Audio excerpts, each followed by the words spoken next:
So I want to first start with the background and state that clinical trials accrue poorly. Less than 7% of eligible patients actually enroll into cancer clinical trials. And we hypothesize that financial barriers likely play a role in this lower enrollment among patients with lower financial issues, specifically minorities, uninsured patients, and those with lower socioeconomic status patients that are less likely to be represented on cancer clinical trials. And there's more and more evidence that cancer care in general causes financial burden for patients. Cancer patients are more likely to file for bankruptcy than those with other chronic conditions. Patients with financial burden are also at risk for potentially harmful cost-coping strategies, which include not filling prescriptions, not coming to appointments in order to save on their cost. And we also hypothesize, and it's probably true, but it hasn't actually been proven yet, that clinical trial participants represent a population that may be particularly vulnerable for financial toxicity, mainly because they're having to come more often for clinic visits and for other labs and other testing that may not be a part of standard care. And so we say this was the reason for the current study, that there is a need to address the financial burden of the clinical trial participants. Most of the literature currently, when they talk about the cost of clinical trials, usually focus on the cost to those that are conducting the study, like sponsors, payers, and the institutions. And trial participants actually endure, as I was mentioning before, frequent clinical visits and travel to the trial sites, which may increase the cost that they have to bear. And while the Affordable Care Act notes that routine care must be covered by patients on clinical trials, these patients are still having to pay for the extra visits, the co-pays, the travel, the lodging, the meals, etc. Thus, Massachusetts General Hospital partnered with the Lazarex Cancer Foundation in 2013 to create this cancer care equity program. I'll call it the CCEP from now on. And it consists of these three components. And we're here to talk about the research component of the final portion, which is the financial assistance piece. But the three components are the community outreach, which is to try to actually educate patients more about clinical trials and about the options that are available for them, and to bring patients into Mass General and to help patients to take part in the clinical trials here from the community. We also have a patient navigation piece, which has mainly been focused to this point on cancer screening, mammography, colonoscopy, et cetera, and follow up on those results. And then this current study is looking at the financial assistance piece, where we help patients with the travel and lodging portions of the clinical trial that they're participating with.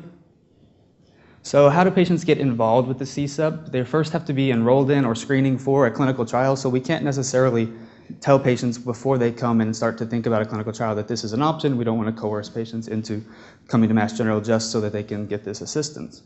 Once patients are referred, they're usually referred by their oncology provider, the nurse, the infusion nurse that's seeing them, the research coordinators.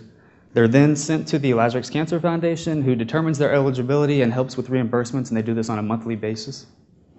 And us, as the CCEP program, we're here to liaise with the Lazarex Cancer Foundation, ensure that patients get their reimbursements, and help patients throughout the process, and ultimately do the research on this aspect.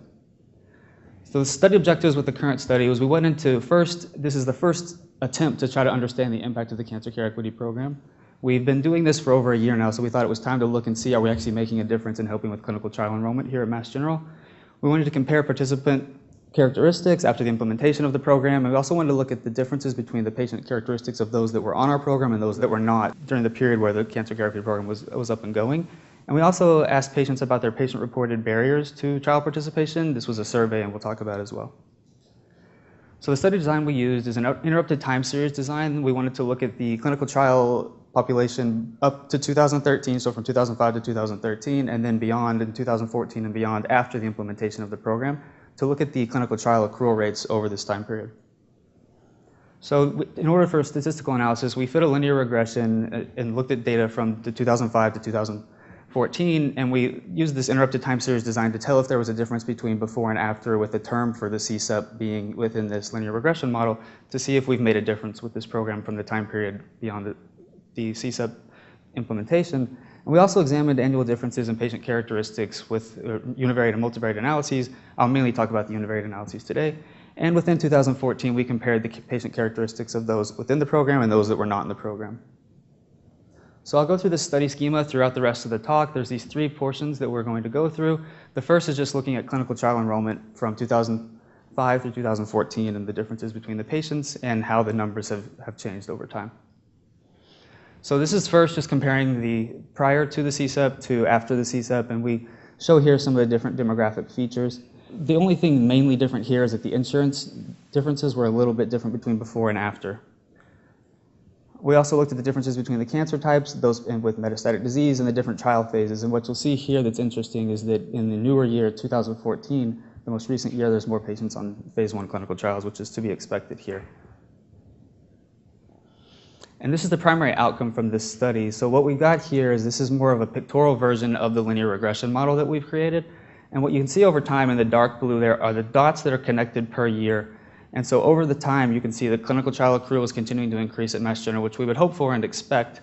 Interestingly, we noted last week that the year 2008 was actually quite lower than the other years, which also is interesting because 2008 was probably part of the economic downturn in America, and you wonder if that's actually hinting at something going on there where people weren't doing as well financially, and so there were less people enrolled on clinical trials. That's interesting.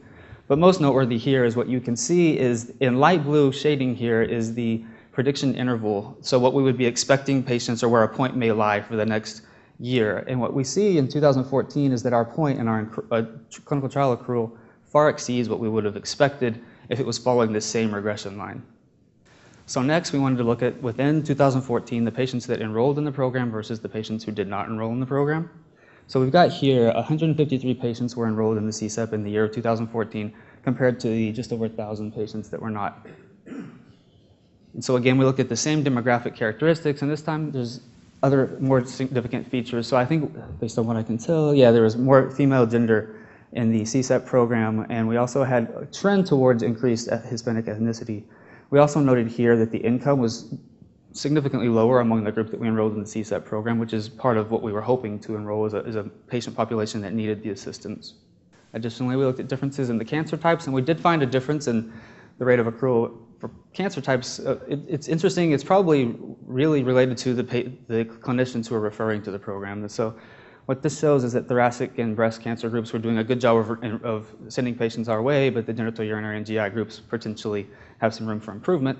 Also notable here is that we had an increased enrollment among the phase 1 clinical trial patients, which again was not necessarily a goal of the program, but we have our hypotheses about the fact that potentially phase 1 clinical trial patients may be more at risk for financial burden if our hypothesis holds true that clinical trials in general may lead to financial distress.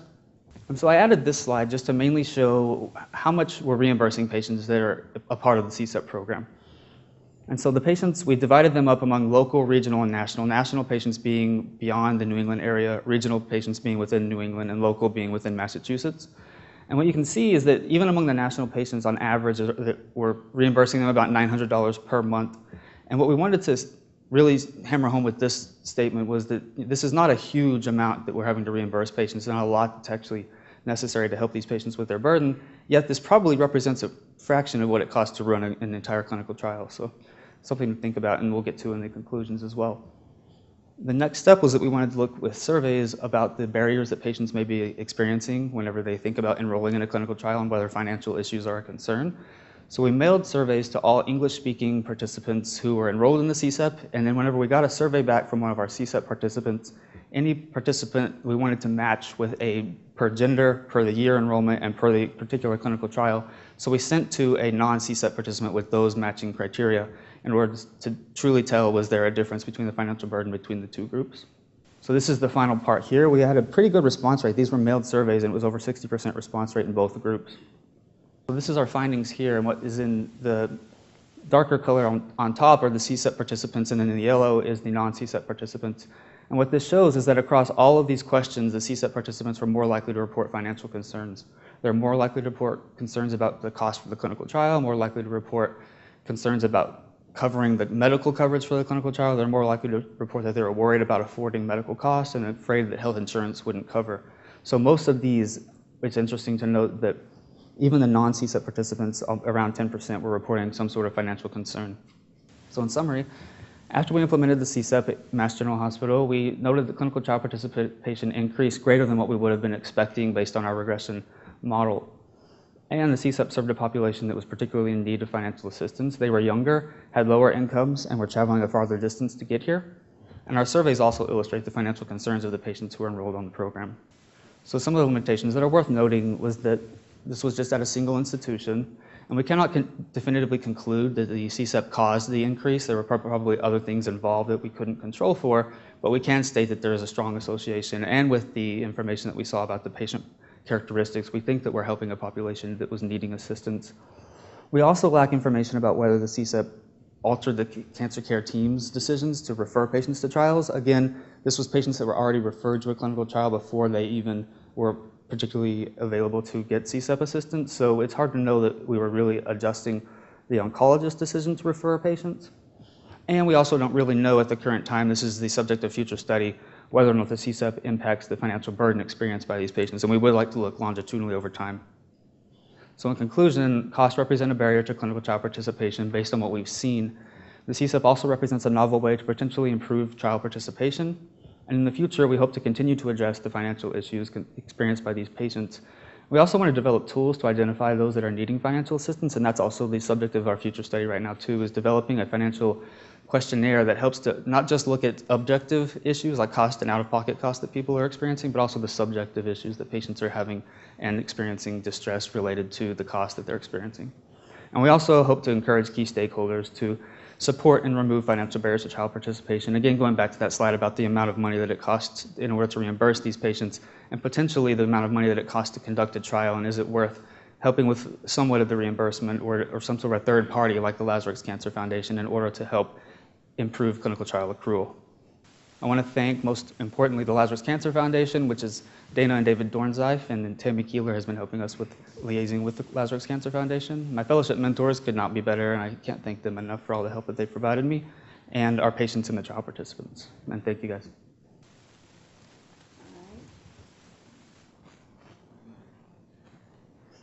Waiting for him Well, I just had a quick question. You had an increase in enrollment, but that seemed out of proportion to the fraction of patients that you're enrolling in this program, right? The number of patients that we're actually enrolling in the program? Yeah. Correct. That's why we've had a hard time with just 153 out of over 1,000. Were we truly making a difference? And that comes back to, are we actually somehow, and we actually are going to try to do this with more qualitative work, interviewing the oncologist, and are we somehow helping with the oncologist's decision to refer patients, whereas they may not have sent somebody to a clinical trial if they knew they weren't going to be able to afford or to be able to make all the appointments. Maybe they weren't willing to usually send that patient, but now that they know that we have this program available, they're more likely to discuss a trial with a patient and potentially send them our way. Or did you make it easier for them to refer? Exactly. By setting up someone that could hotline actually. or a... So we have a liaison. So our main financial assistance provider is someone that works for both us and the Lazarex Cancer Foundation, who is fantastic and gives the patient someone that they can discuss with and help get advice on whether or not they can get reimbursement and what do we help with and how much is available to them. And so that's another potential way that we're helping facilitate increased. Maybe we're helping with the oncologist attitudes towards sending patients to clinical trials. And you didn't have 50 more trials this year than last year. So we did. That's interesting. We do. We every year we have more and more clinical trials, and we've done different models, and we have in previous models controlled for the number of trials that were available that year, and this still holds actually. So that's one thing we did control for in other models that does hold. We haven't been able to control for all the other factors, the gender, the age, which may actually also be playing a part, but the clinical trial actual availability we've looked at and it still holds. All right. So you looked at income as a kind of a marker for who needs financial assistance, but it's a little bit of a crude marker. What's your next step in terms of trying to figure that piece out, because we're all struggling with it? It's actually a very crude marker. So we've actually have our own hypotheses that we've been discussing in our group about perhaps there's actually the safety net. Maybe people that with much lower incomes are okay, and that people with much higher incomes are okay, and maybe we're missing this middle ground population that may need the assistance. And so that's why we've developed a questionnaire it's got out-of-pocket costs, which we also don't account for in this current study, and it's got more subjective questions. So there's multiple ways. There's simply how burdened are you by financial concerns, and 5-item questionnaire. That's one that's been used in the past. We're actually adopting another. It's a novel way of measuring financial toxicity. It's called the cost measure. It's an 11-item measure. It's not perfect, but it's kind of the only thing that's been validated thus far to look at financial burden. And so that's also a part of our future study. So at enrollment now, whenever patients come and get referred to us, we give them this long questionnaire with all these financial burden questionnaires. And we're also going to be giving it to them every 45 days while they're getting assistance to see if we're actually helping with both the objective and subjective financial burden. But, the results of this really imply that a major reason why people don't enroll is because of the financial burden. And I don't know, other people think that that's, agree with the assessment, if that, as opposed to they're not getting referred for clinical trials, which is, I guess the reports I've seen suggest that people aren't getting referred for clinical trials as optimally as they should be. One of the reasons they're not referred is that the doctor looks at the patient and says the patient cannot afford to make multiple trips and pay for a lodging. The other factor is that trials now are attracting patients from much longer distances away because of the unique subsets of patients we're looking for. And those patients, if they don't have a lot of money in the bank, may be very stressed to come. There was a paper published last week in JAMA Oncology from the state of Washington where they specifically looked at patient incomes and whether or not they were referred to trials, and they found, they call it a new disparity, patient incomes for clinical trials. The patients with lower incomes were less likely to even be referred. So it's exactly what we're hypothesizing, and someone is showing it, so it was nicely done.